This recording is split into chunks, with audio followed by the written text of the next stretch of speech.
Hola amigas, amigos, es un gusto saludarlos. Estamos aquí en el programa de Línea Médica y vamos a hablar nada más ni nada menos que de el politraumatizado. Y vamos a hablar del politraumatizado, una problemática que en la actualidad continúa aumentando en su incidencia, y esto por los accidentes automovilísticos. Yo soy coordinador, profesor titular de una especialidad, la especialidad de traumatología y ortopedia. Y casi todos los días tenemos la atención de pacientes atropellados, pacientes de choque, de volcaduras, de caídas de alturas bastante importantes. Todo esto es el paciente politraumatizado y por eso es necesario platicar con respecto a esta temática. Primeramente decirles que debemos cuidar mucho la cuestión de la seguridad de nuestros vehículos.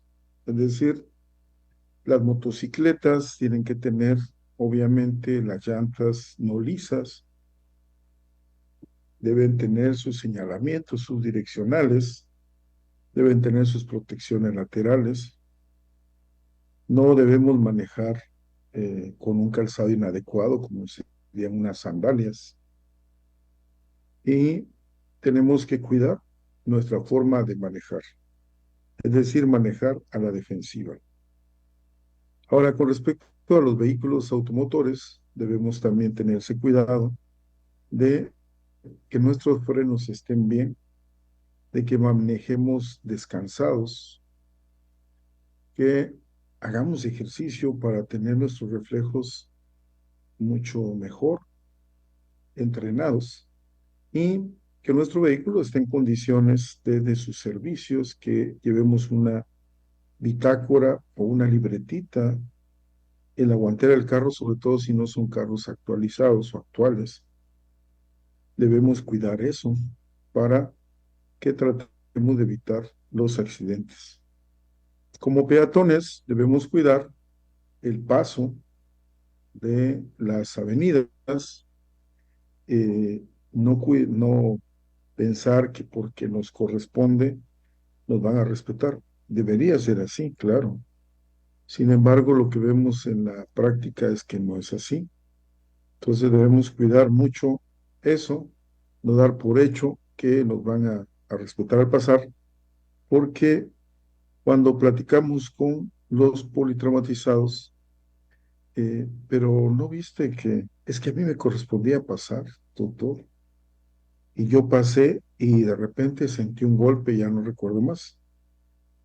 Entonces es importante la prevención y por supuesto debemos no ingerir bebidas alcohólicas si vamos a manejar. Esto es primordial.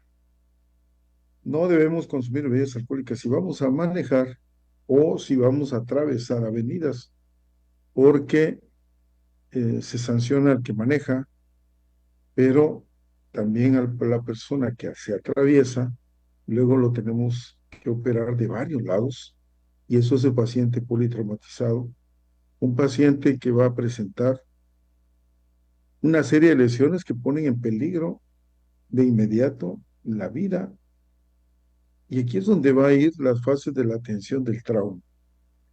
Desde el rescate de la víctima, donde si queremos ayudar, lo que tenemos que hacer es llamar a los servicios de emergencia, no meternos a tratar de rescatar a la víctima si no tenemos cursos, si no aprendimos cómo se debe extraer a un paciente o a un accidentado.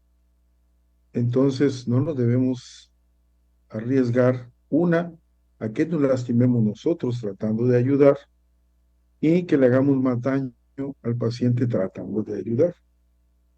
Por eso, en el rescate de la víctima, lo que tenemos que hacer nosotros es llamar a los servicios de emergencia, a los servicios especializados y darles detalles de cómo es el accidente, dónde está, para que vaya el equipo necesario para poder realizar el rescate de la víctima. Y dentro de esto va a ir el equipo que va a dar el prehospital o manejo prehospitalario, la atención inicial prehospitalaria. Y son gente experta en el manejo de este tipo de pacientes porque cumplimos con cierto orden que va a llevarse a cabo tanto fuera del hospital como dentro de los hospitales. El traslado al centro de trauma debería ser en menos de 10 minutos. Ustedes ven a diario casos en la televisión, en otros lados, donde los servicios de ambulancia se tardan más de 10 minutos. Y cómo esto va a aumentar, por supuesto, la mortalidad de los pacientes. Entonces debemos tratar de que las ambulancias lleguen en menos de 10 minutos y esto ya nos corresponde a ustedes, no corresponde a nosotros, ya corresponde a nuestras autoridades esta parte. La atención inicial hospitalaria va a hacerse dentro del área de choque. El área de choque es un área especial que está dentro de los hospitales, pero también en las escuelas de medicina se está trabajando para que en las unidades médicas rurales se tenga por lo menos lo básico para poder dar el manejo inicial de estos pacientes, para garantizar que llegue con vida al hospital a donde se vaya a atender. Entonces vean cómo aquí tenemos en la fase de la atención del trauma, el rescate de la víctima, la atención inicial hospitalaria, el traslado al centro de trauma y la atención inicial dentro del área de trauma que llamamos área de choque. Esta área de choque es un área especial donde tenemos una, dos camillas, cuatro, depende del tamaño del hospital. Hay hospitales que en las grandes ciudades que manejan hasta 30 o 40 camas de choque y se puede ampliar al doble en caso necesario. Y son lugares donde tenemos todo lo necesario para atender el ABCD básico y el avanzado. Y luego vamos a hacer la cirugía de control de daño, que esta la vamos a hacer en el día 1 del accidente y luego lo vamos a pasar al paciente a la unidad de cuidados intensivos. La unidad de cuidados intensivos, que son las áreas especializadas donde se manejan los pacientes muy graves. O bien ya se pasa a la cama de hospital, donde vamos a terminar con los cuidados definitivos de su tratamiento.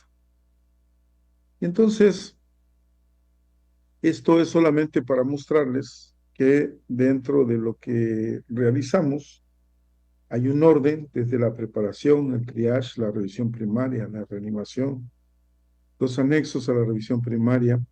Luego consideramos ya estabilizado el paciente, trasladarlo hacia el hospital que cuente con lo necesario para que lo pueda atender. Antes se mandaba al hospital más cercano. Ahora nos comunicamos con el hospital para ver si tiene los servicios que el paciente requiere. Si los tiene, se manda. Y además se les avisa cómo va el paciente para que no demore el recibirlo. Y es que los servicios de salud trabajan ya en la actualidad globalizados, es decir, se maneja la atención como se maneja en cualquier parte del mundo, o los recursos mínimos que se tengan o máximos, se maneja el paciente de una forma como se debe manejar en todo el mundo. Y esto es un gran logro de la medicina que se ha adoptado, y esto es en todas las instituciones de salud, también en las instituciones privadas. Después de considerar la necesidad de traslado al paciente, hacemos la revisión secundaria, que consiste en revisar de cabeza a pies, agregamos los anexos de la revisión primaria, revaluamos y damos el tratamiento definitivo. Y esto en base a la guía del Colegio Americano de Cirujanos, el Comité de Trauma, que nos va dando la pauta del manejo de este paciente que presenta múltiples lesiones orgánicas y o musculoesqueléticas con alteración de la circulación y o ventilación que comprometen su vida de forma inmediata en las horas siguientes. Es decir, todo aquel paciente que tiene dos o más lesiones que ponen en peligro inmediato la vida, ese paciente es un politraumatizado. Y voy a volver a hacer énfasis en la prevención. No manejar tomado, no caminar por las calles tomado, porque tenemos el riesgo de ser atropellados y entonces ser un paciente politraumatizado. No manejar motocicleta si no llevamos las medidas básicas. Ojo con eso. No manejar motocicleta si no llevamos las medidas básicas de protección. Por supuesto, no manejar tomado. Y nuestra motocicleta tiene que ir en buen estado. Las llantas, los frenos, para que nos pueda responder en el momento que lo requiramos. Porque muchos de los accidentes son o alcohol o falla mecánica. Entonces debemos tener cuidado con eso también con respecto a los vehículos. Uno, respetar al peatón, respetar al motociclista, respetar al ciclista. Hemos platicado con algunos choferes que han atropellado a alguien.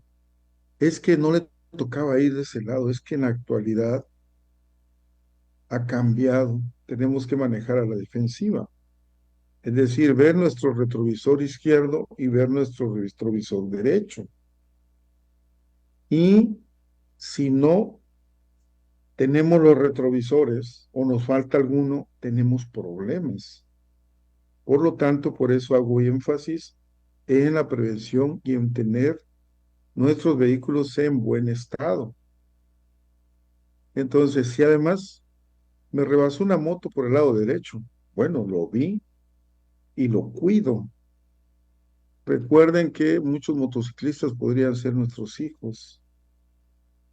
Es nuestra juventud, la mayoría. Digo. También hay gente madura que maneja motocicletas, pero tenemos que cuidarlos. Tenemos que cuidarlos. Tenemos que cuidar a los ciclistas. Por lo tanto, los ciclistas tienen que traer su lamparita delante, su lamparita de seguridad atrás, con sus foquitos rojos. Tienen que tener su bicicleta reflejantes. Tienen que traer su casco. Tienen que traer sus espejos retrovisores para poder ver y debemos tener cuidado que la bicicleta que utilicemos sea adecuada para la ciudad si es que estamos utilizando bicicleta.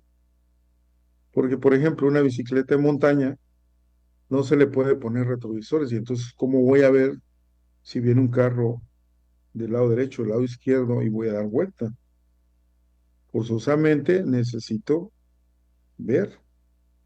Ahora, ¿qué es conveniente que las bicicletas tengan direccionales? Sería importantísimo que tuvieran direccionales para que el que va manejando sepa hacia dónde va a dar vuelta el de la bicicleta. Y debemos manejar con mucha paciencia porque luego traemos prisa y queremos pasar. ¿A quién de nosotros no le ha pasado que va a cambiar su llanta y pone sus señalamientos y no los respetan? Casi nos atropellan a la hora de estar cambiando una llanta. Entonces, debemos hacer énfasis nosotros con respecto a la salud en las medidas preventivas, aunque tenemos que decirles cómo se maneja un paciente politraumatizado de forma ordenada. Pero lo que queremos los médicos no es atender a los pacientes politraumatizados, sino que haya menos pacientes politraumatizados. No porque no querramos atenderlos, sino porque las lesiones que los pacientes tienen son graves y entonces les comprometen al final de cuentas su vida. Y lo que no queremos es que las personas sufran. Por lo tanto, esta evaluación y manejo inicial que maneja el Colegio Americano de Cirujanos nos va dando las pautas con ese procedimiento donde realizamos una evaluación rápida de las lesiones y establecemos el tratamiento que permita salvar la vida del politraumatizado. Por ejemplo, algunas cosas que seguramente muchos no conocen es, si llegamos al lugar del accidente, lo primero que tenemos que hacer es el control de la escena. ¿Y cuál es el control de la escena? Pues ver que no vaya a haber otro accidente. Tenemos que poner señalamientos. Por eso llegan las patrullas, ponen las sirenas y todo. Nos están avisando que ahí pasemos con cuidado. Eso sería el control de la escena. Luego, nosotros vemos cómo está el paciente y luego empezamos a manejar o estabilizar al paciente. Entonces, todo mundo tiene un rol dentro de esto. Es un manejo multidisciplinario, lo que nos permite en la actualidad que estos pacientes muy graves salven su vida y además los podamos reintegrar a la sociedad para que puedan seguir trabajando. Y aquí les presento el abordaje del politraumatizado a lo que llamamos una fase de evaluación y manejo inicial.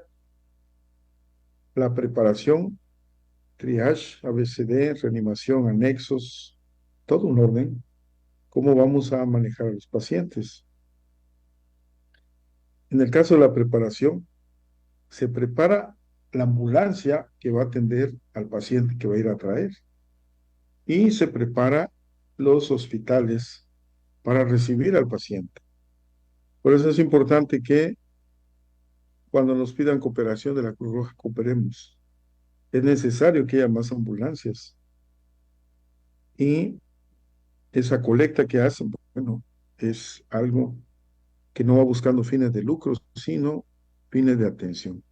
Entonces, en la fase prehospitalaria, las ambulancias van a tener lo necesario para atender la vía aérea, para inmovilizar el cuello y para manejar la circulación, aunque no les corresponde eso, les corresponde el traslado rápido al sitio más cercano y apropiado especializado en trauma. Entonces, y dentro de los hospitales nosotros, ¿qué necesitamos?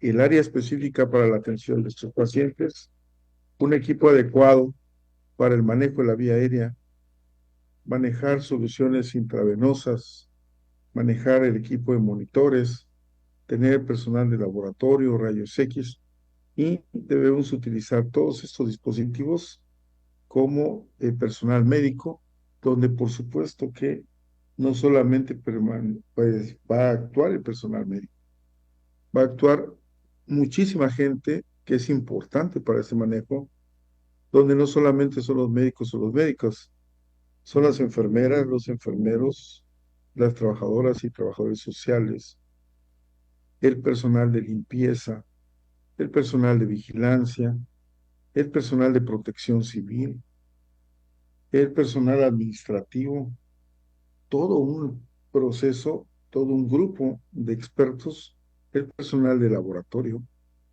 el personal de rayos X, todo ese personal es el que va a participar dentro de estos hospitales y por supuesto el personal becario que participa con nosotros, que serán los especialistas del futuro próximo, que serán los médicos del futuro próximo y que participan con nosotros como parte de, no de su aprendizaje, sino de su conclusión de aprendizaje, porque ellos se forman en las universidades. Y entonces, esto va a ser dentro de la fase hospitalaria. También tenemos el triage, que es una palabra de origen francés que significa clasificar. Y esto lo vamos a utilizar cuando tenemos muchos pacientes, como es en el caso de desastres o en emergencias masivas, para que vean que los médicos nos estamos ya preparando para cosas graves todo el tiempo.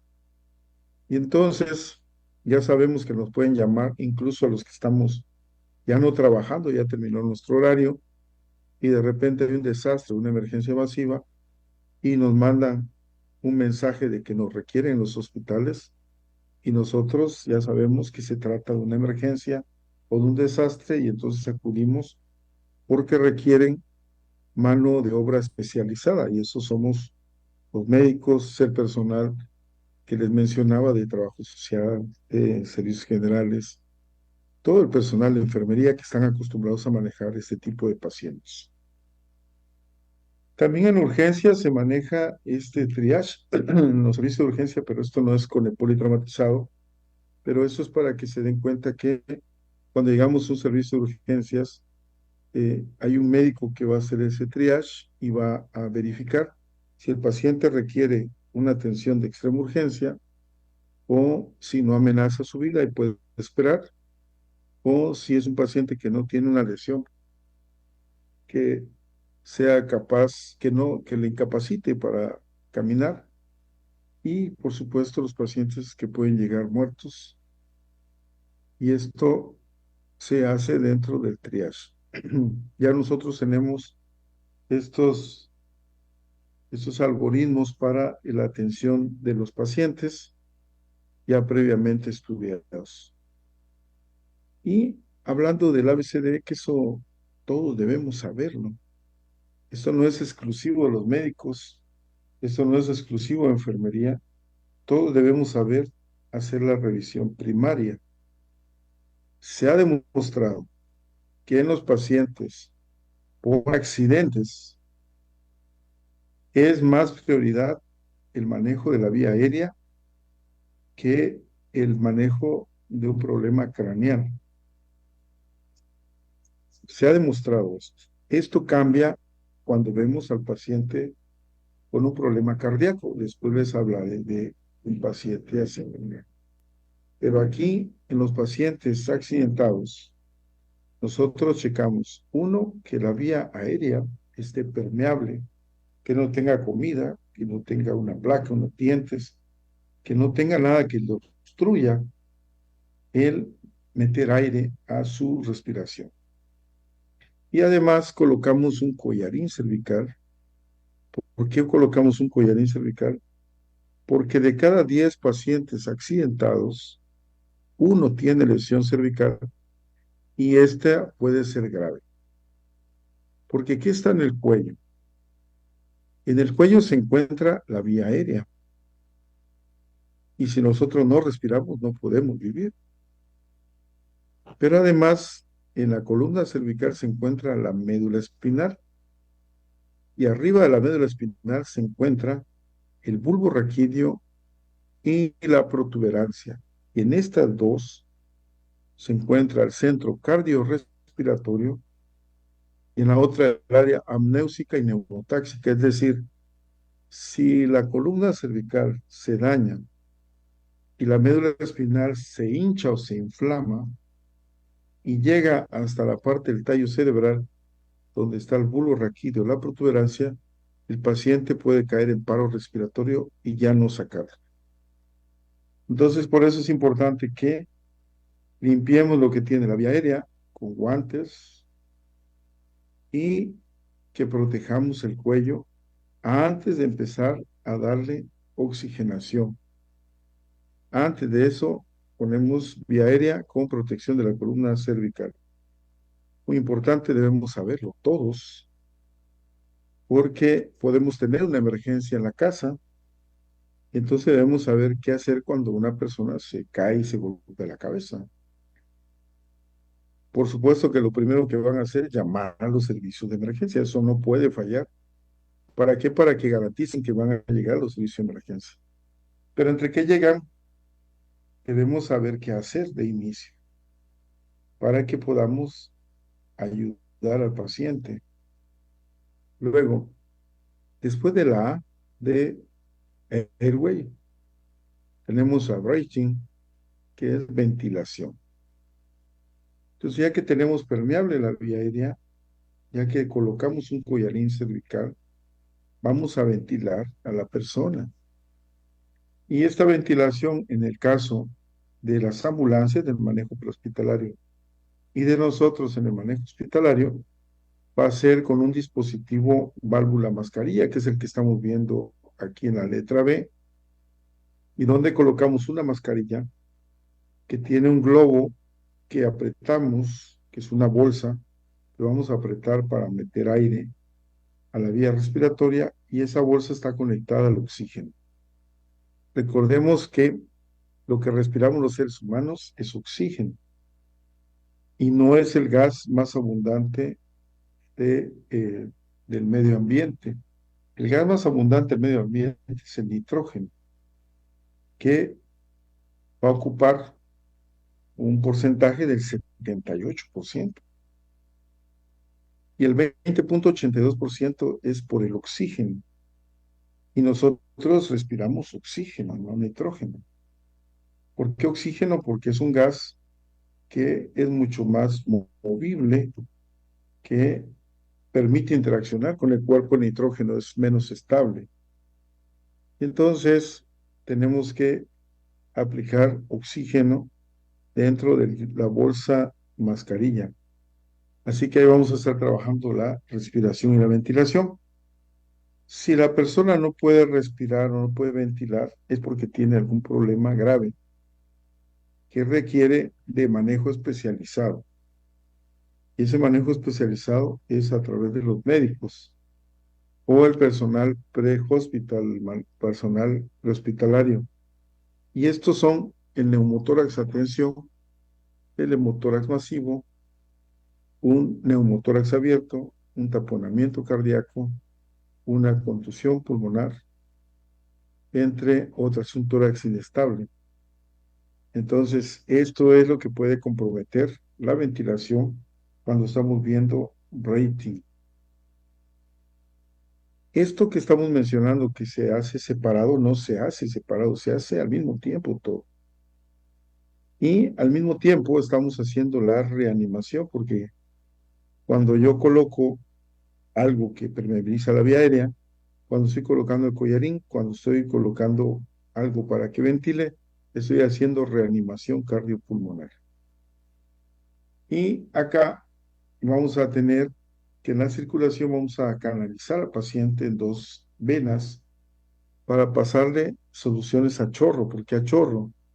Porque lo principal o lo más común es que el paciente sangre y que tenga un choque hemorrágico, es decir, que se choque por pérdida de sangre.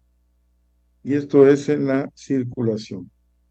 Aquí no es que le estemos dando masaje, sino estamos usando vía aérea y proteger la columna cervical, ver que ventile y ahora garantizar que tenga circulación. Y esto es a grosso modo, amigas, amigos, cómo se maneja un paciente politraumatizado.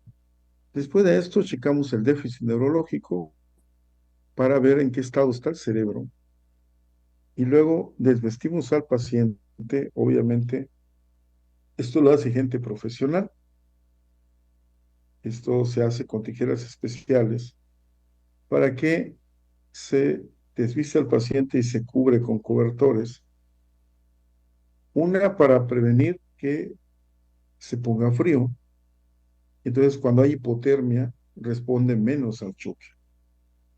Y lo otro, para que veamos si no hay otra lesión.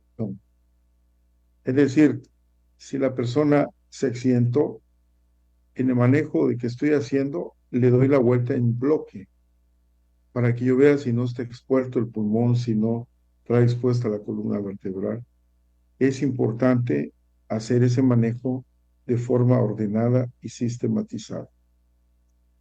Y muy importante todo lo que les he mencionado, por eso comentábamos, vean cómo se hace el control de la vía aérea para que podamos quitar al principal obstructor. El principal obstructor de la vía aérea es la lengua, nuestra misma lengua que se va hacia atrás. Es importante ver que ventile y le vamos a aplicar oxígeno. Controlamos la hemorragia que puede sangrar en vaso, en hígado y en pelvis. Y vamos a realizar todo ese manejo dentro de la proceso de reanimación en la revisión primaria. Así que, amigas y amigos, los invito a que conozcamos más del manejo del paciente politraumatizado, pero sobre todo a que prevengamos no ser uno de esos pacientes, ver que la gente que conocemos no sea de esos pacientes, porque cuidamos las medidas preventivas y entonces ayudamos a que nuestra sociedad funcione mejor porque se va a estar enfermando menos. Esto por los accidentes de alta energía. Así que, amigas y amigos, les mando un saludo, un abrazo y los esperamos aquí en Línea Médica los días miércoles en Guerrero de la Paz, los días viernes en Mundo de Letras. Y no se olviden de seguir viendo los programas que tiene Ultimátum MX para ustedes. Les mando un abrazo y no se olviden de sonreír.